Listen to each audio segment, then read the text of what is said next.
Wins are good. Wins in the home opener are better. Wins in the home opener over the Yankees, well, those might be the sweetest of them all. And that's what the Orioles did on Friday, taking down the Yankees 7-6 to start their season at Camden Yards. And I'll break down the Orioles W coming up on this episode of the Locked On Orioles podcast. You are Locked On Orioles, your daily Baltimore Orioles podcast. Part of the Locked On Podcast Network, your team every day.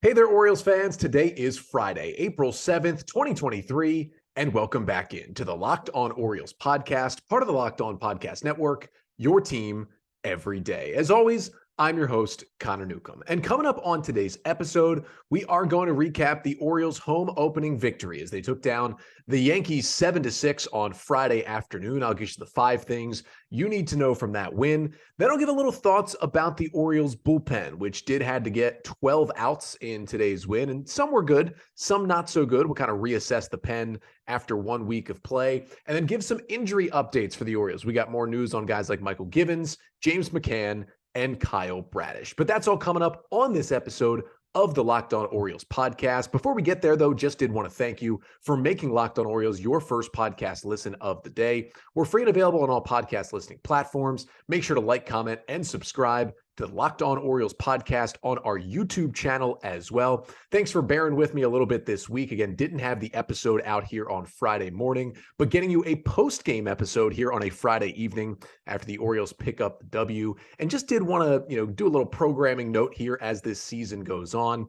In terms of me outside the podcast, not to divulge too much information, but this is my first season hosting. Well, this is my 4th season hosting the podcast here, but it is my first time with kind of a different work situation and outside of the podcast. So because of that, not that the pod will be inconsistent, but there will be some weeks where not all 5 days the pod is up early in the morning. And there may be some weeks where you only get 4 episodes, and podcasts may come out at a little more weirder times than they've come out in the past. Just bear with me. I'll let you know if those changes are happening, but still trying to get you pods 5 days a week to cover the Orioles as we go through an exciting 2023 season. We thank you for hanging on for as long as you have, as the O's finally get back to relevance. And we thank you for making Locked On Orioles your first podcast listen of the day. But let's jump right into it. Orioles 7, Yankees 6. Final score from Oriole Park at Camden Yards on Friday afternoon as the O's win the home opener. First time in a little while here since they had those 3 straight walk-offs in 16, 17, and 18 in the home openers. We are back to winning the first game at Oriole Park. And I'll get you the 5 things you need to know from this Orioles win that got them to 4-3 on the young season. And the first thing you need to know is that, well, the Orioles offense, it spread the love today with its 7 runs in this game. Orioles on the day, 7 runs on 10 hits against this Yankee pitching. They got to Clarke Schmidt. Schmidt, the right-hander, started for the Yankees, allowed 4 runs on 5 hits over just 3 1/3 innings, 3 Ks, and 3 walks. And the Orioles, they really just torched him, even on balls that they did not get hits on. 11 hard hit balls against Schmidt in 3 1/3 innings. That was pretty impressive. And they scored a run on 3 out of the 4 Yankee relievers that came into the game as well, which was really impressive. And by spreading the love, the O's scored 7 runs. They had 6 different players with an RBI. It could have been 7, except for the fact that the 7th run scored on a wild pitch. So it couldn't have been an RBI anyway. So on the 6 runs that were batted in, all were from different Orioles. Adley Rutschman, Ryan Mountcastle, Gunnar Henderson, Ramon Arias, Adam Frazier, and Austin Hayes all had an RBI in this game, leading to the O's victory. All 9 starters in this game had at least 1 hard hit ball. Anthony Santander had 3 of them. And then Cedric Mullins, Mountcastle, Henderson, Arias, and Frazier all had 2 hard hit balls in this game. It was a really impressive offensive performance, 1 through 9 for the O's. They just kept the pressure on, 2 in the 2nd, 2 in the 3rd, 1 in the 6th, and 2 in the 7th to go ahead and win this game. I was impressed with how this offense looked against good Yankee pitching in this game. And one guy that impressed me maybe the most in this game is Gunnar Henderson. And the second thing you need to know from this one is that Gunnar Henderson was playing his first ever home opener with the Orioles, and he made it count. There's been a few struggles early in the season. Even with the 2 for 5 on Friday, he's still hitting just 190 on the year, but he's got a 751 OPS because he continues to walk. And this game was a good one for Henderson. Now, his 3 outs were all strikeouts, but he was 2 for 5 with a double, a single, an RBI, and those 3 Ks. Came up with some big hits, had an RBI double early in the game, and he was DHing once again in this game. He's done it a couple of times already this season. He'll do it a few more times this year as well, even though he is very good defensively. But it was good to see him get some hits, get that little bit of pressure off his back in the home opener and have a nice game hitting out of the 5-hole for the Orioles. Third thing you need to know from this one as we switch it over to the pitching side is that Dean Kremer was better, certainly better than his first start, but I would just call him okay in his second start of the season. Now, his first start was not good. Gave up 5 runs over 3 innings in Fenway. This one, he kept the Orioles in the game. Kremer goes 5+ innings, allowing 4 runs on 5 hits. He strikes out 4, walks 3, and does allow a home run. 87 pitches for Kremer. Now, the good thing was only 5 hard hit balls against him in 5+ innings of work. It wasn't a lot of hard contact. He got dinked and dunked a little bit. Of course, he did give up the 3-run homer to Franchy Cordero in the top of the 4th inning because of course he did. And that was kind of a tough inning. Kremer retired the first 2 batters in the 4th. The Orioles were leading 4-0. It looked like they were cruising along. And then all of a sudden, Oswaldo Cabrera gets a base hit.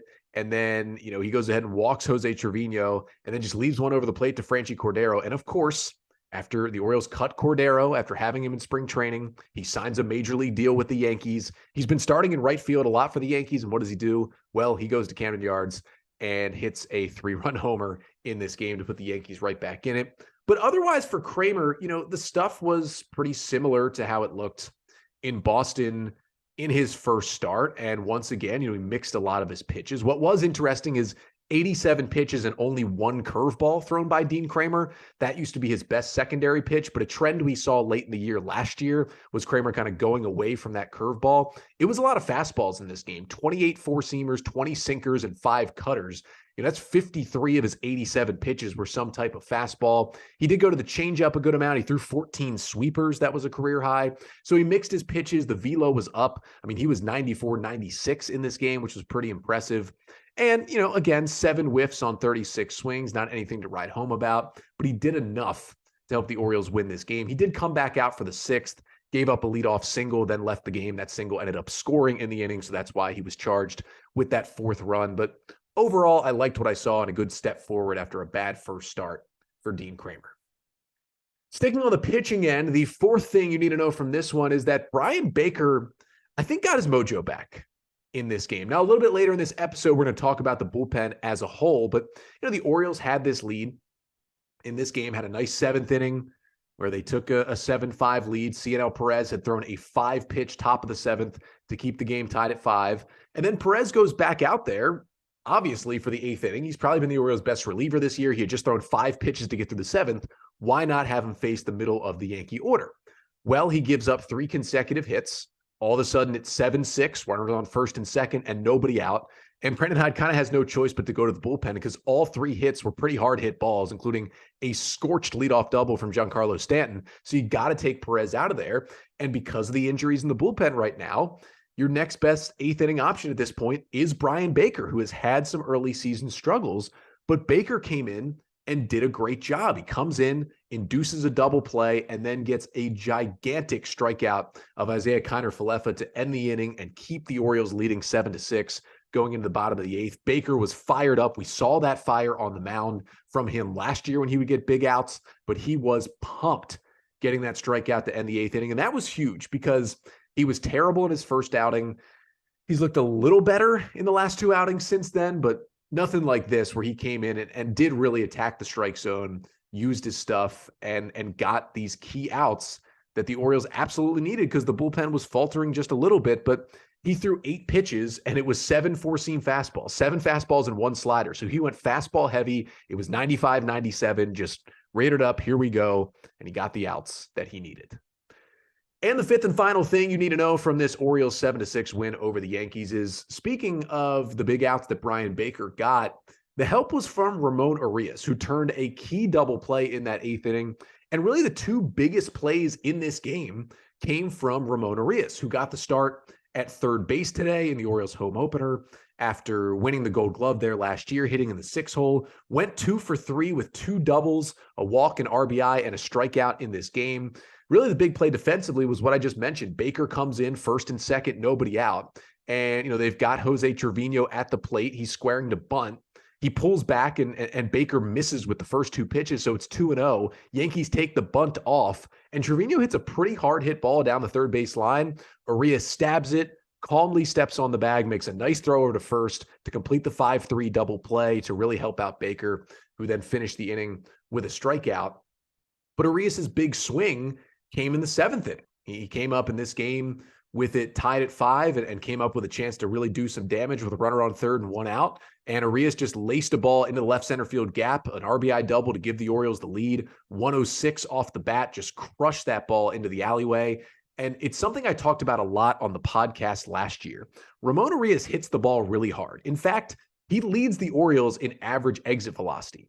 But the reason why he doesn't put up gaudy offensive numbers like some of the guys in the league around him in exit velocity numbers is that he just hits the ball on the ground way too much.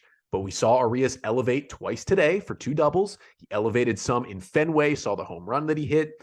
He just has to hit the ball in the air, and when he does damage like he did on Friday and help the Orioles to a 7-6 win over the Yankees to take the home opener. Now, the Orioles did get the win, but I will say the bullpen at times, despite talking about Bryan Baker getting the big outs, it was a little bit shaky. So coming up next, wanted to reassess the Orioles bullpen. We're 1 week into the season. They've played 7 games. They're without 2 of their most reliable relievers. How have these guys fit in? And who do I trust and who do I not trust 1 week in from the Orioles bullpen? But first, this episode of the Locked On Orioles podcast is brought to you by So Rare. So Rare is a revolutionary fantasy baseball game and marketplace transforming fans into owners with officially licensed digital cards featuring players from across 30 MLB teams. And unlike other fantasy baseball platforms, So Rare managers truly own their fantasy experience, collecting, buying, selling, and competing with player cards against global opponents to win epic rewards.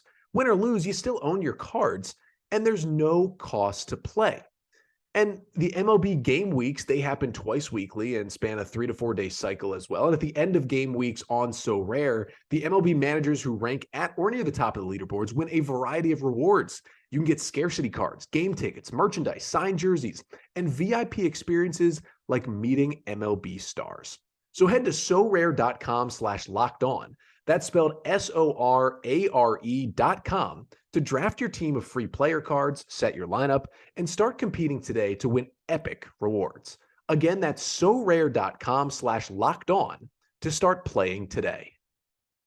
So the Orioles take the home opener 7-6 over the New York Yankees to get back up over 500 and start the season at Oriole Park with a 1-0 record. But there was a couple of struggling moments in this game. Obviously, it was tough to see them give up the 3-run homer to Franchy Cordero after cutting him loose. That certainly did not make anyone feel good. But the other tough moments were the bullpen. It really started in the 6th inning after Dean Kremer gave up the leadoff single with the Orioles leading 4-3. He comes out of the game and Logan Gillaspie comes in. And Logan Gillaspie, who I think most of us assume was the final guy to make this roster, kind of the final guy in the bullpen, he's been good early. But I think the moment got to him a little bit. He was not good. He was errant everywhere. He gives up a 2-run double that gives the Yankees the lead. Then Cionel Pérez later in the game has the quick 7th, but gives up 3 straight hits to start the 8th. And we've seen it, in that Boston series. It's not the same bullpen as it was last year. Now the Orioles are missing 2 big pieces. Dylan Tate out through at least the middle of May, it looks like. He's been the Orioles' most reliable reliever for 2 years now. Mychal Givens, the veteran the Orioles signed to just kind of shore up the bullpen a little bit. He's out for a bit as well. We'll get to an injury update on him a little bit later. But without those 2 guys, you're struggling a little bit in the pen. And also because, the Orioles sent Grayson Rodriguez down and now Kyle Bradish is on the injured list. Tyler Wells moves from the bullpen to the rotation. So you're a little worse in the pen there as well.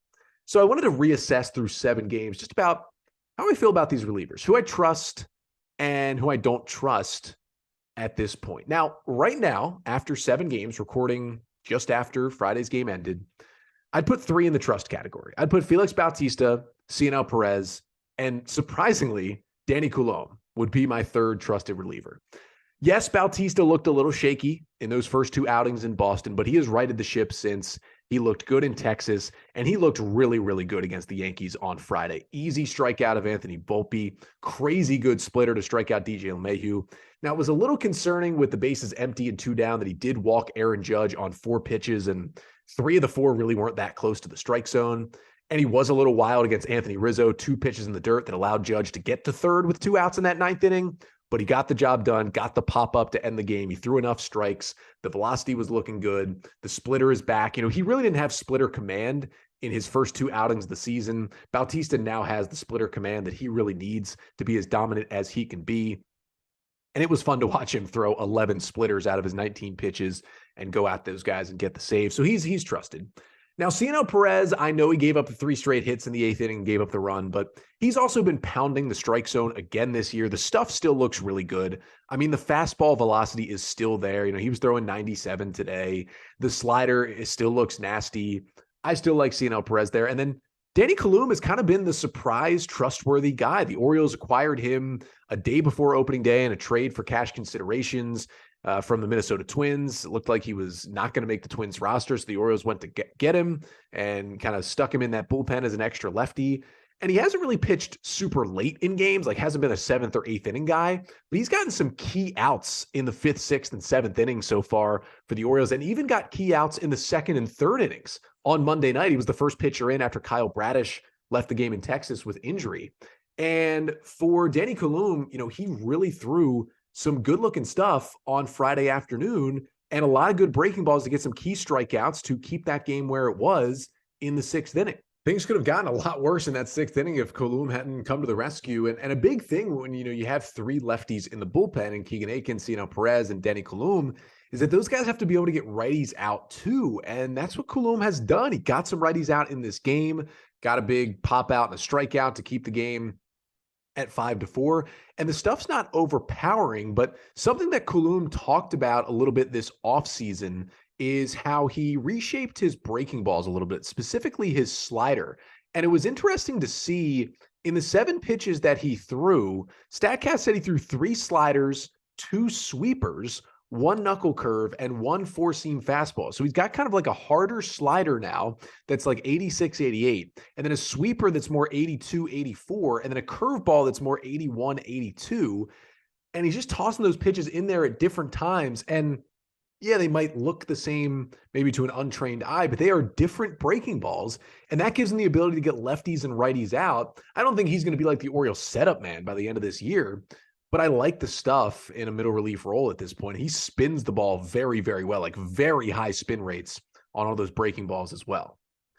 Then we'll go to the middle category. The sometimes trust. Could move up to trust, could move down. I'll put Logan Gillaspie and Bryan Baker in that category. Now, Gillaspie probably has moved down from trust to sometimes trust after Friday's outing. He came into the game and he just didn't throw strikes. It was plain and simple there. He got into a bad count, threw a fastball down the middle, gave up a 2-run double.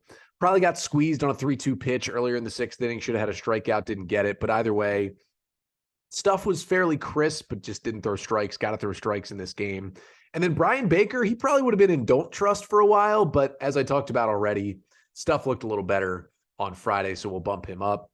But in the don't trust category right now, I have Austin Voth, I have Keegan Aiken, and I have Mike Baumann. And that's a little concerning, because those are all 3 guys who can give you length. Now, I know the Orioles have said that Baumann is now a 1-inning guy, but he can still give us some length. I mean, his last outing, he threw 43 pitches, so that you can certainly give him a little bit of length.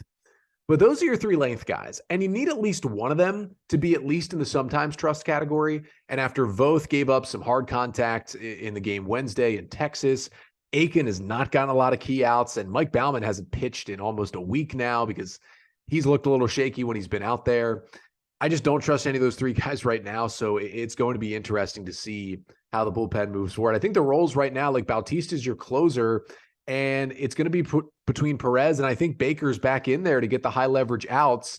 Then Coulombe and Gillaspie are going to be kind of your go-to middle relievers in close games, and they'll try to use both Aiken and Baumann when they can. But it's more of a group of 3 right now, and I think we're going to see moving forward Danny Coulomb gets some more high leverage spots because he's just been one of the better relievers. And, I think that the tail of the tape is the Orioles need Dylan Tate and Mychal Givens back. Now, we haven't gotten any further updates on Dylan Tate, but we did get an update on Mychal Givens on Friday, and I'll share that with a little more injury news to finish out the pod coming up after this. But first, this episode of the Locked On Orioles podcast is also brought to you by FanDuel Sportsbook. The NBA playoffs are almost here, and now's the perfect time to download FanDuel, America's #1 sportsbook, because new customers get a no-sweat first bet up to $1,000. That's bonus bets back if your first bet doesn't win. Just download the FanDuel Sportsbook app. It's safe, it's secure, and it's super easy to use. Then you can bet on everything from the money line to point scorers and to threes drained. Right now, this is probably not a good bet, but I'm loving the Sacramento Kings. I'm loving that they're getting back to the playoffs. I love Kevin Huerter. Throw a little money on the Sacramento Kings to win the championship. Why not? Probably getting some good odds right there. And plus, FanDuel even lets you combine your bets for a chance at a bigger payout with a same-game parlay. So don't miss the chance to get your no-sweat first bet up to $1,000 in bonus bets when you go to FanDuel.com/lockedon. That's FanDuel.com/lockedon to learn more. Make every moment more with FanDuel, an official sports betting partner of the NBA. So to finish out the pod here today, as the O's get a 7-6 win over the New York Yankees, recording here on Friday evening after the game. Want to get you a couple of injury updates that we got from Brandon Hyde and others on Friday before the game, starting with Mychal Givens. Just talked about how there's some guys I trust and don't trust in the bullpen. I think I would trust Mychal Givens on the mound whenever he does come back. Got some good news on his knee on Friday. It looks like it is doing well. Brandon Hyde said he's going to throw a side session on Saturday, and the Orioles will go from there. Hopefully it's only a couple more weeks before they can get Givens back. Otherwise, switching to behind the plate, James McCann will be playing in a rehab game tonight in High A Aberdeen. That'll be his first game action since that oblique injury. That tells me that at some point next week, the Orioles are going to have James McCann back, which, again, your backup catcher doesn't have the biggest impact on the team, but he is a better baseball player than Anthony Bemboom is, and so it makes the team a little bit better. I mean, he's the guy they traded for this offseason to back up Adley. So I would think by the end of next week, the Orioles will have James McCann back there as long as there's no setbacks on his rehab. And then Kyle Bradish, we know he went on the injured list after taking a line drive off the foot. We didn't get an official update. Brandon Hyde has still said that it looks like he'll be back in the rotation when he returns, and he'll probably start the day he comes off the injured list after 15 days. But we also did see Kyle Bradish jogging down the orange carpet during the pregame ceremonies on Friday without any issue. So without an official update from Brandon Hyde, that's still really good news for a Kyle Bradish who has a foot injury that they said, yeah, you're good to jog down the orange carpet, and he looked fine as he was doing so. I would say that tells you he's going to be back right after the 15 days. And then the last piece of injury news goes to the minor leagues. This is tough for me. A pitching prospect who I have loved since the Orioles drafted him in the 5th round in 2020 out of high school. He just hasn't been able to stay healthy. Carter Baumler, who got Tommy John surgery shortly after that, didn't pitch for a while, finally got back on the mound in Delmarva last season, and the right-hander was looking good. The stuff was looking good, but then injuries hit again. Turns out Baumler got right shoulder surgery. That's his pitching shoulder this offseason. He's going to start the year on the 60-day injured list in Delmarva. It seems like, at the very least, he's going to miss at least the entire first half of the minor league season. And yeah, Tommy John's not great, but guys tend to return from Tommy John at this point in 2023. We're really at the point for pitchers where shoulder surgeries are much more concerning than Tommy John is. Carter Baumler has now gotten both within his first 3 years in the Orioles system and has not pitched above low A. I like him as a prospect. I think he's one of the better in terms of just ceiling pitching prospects in the O system. But at this point, I'm just unsure if he can get back. Guys have done it before with this many surgeries, but it's a little tough to see it happen for Carter Baumler. But that'll do it for today's episode here on a Friday evening. Feeling good after an Orioles victory. Hopefully it can turn into a series win or even maybe a sweep coming up this weekend with 2 more games against the New York Yankees. It continues on Saturday night. I will be in the ballpark. So if you want to say hi, come and find me in the park. Orioles and Yankees at 7:05 from Oriole Park at Camden Yards on Saturday night as they will go for the series win. It'll be Johnny Brito, the rookie right-hander, going for the Yankees, and Cole Irvin will make his Camden Yards debut for the O's. Then on Sunday, it's a 1:35 start. Nestor Cortez, the former Oriole, goes for the Yankees, and Tyler Wells makes his first start of the season for the Orioles. Then I'll be back on Monday to recap the final two games of the weekend series, hopefully recapping an Orioles series win. But until then, I'm Connor Newcomb, and this has been the Locked On Orioles podcast, part of the Locked On Podcast Network. Your team every day.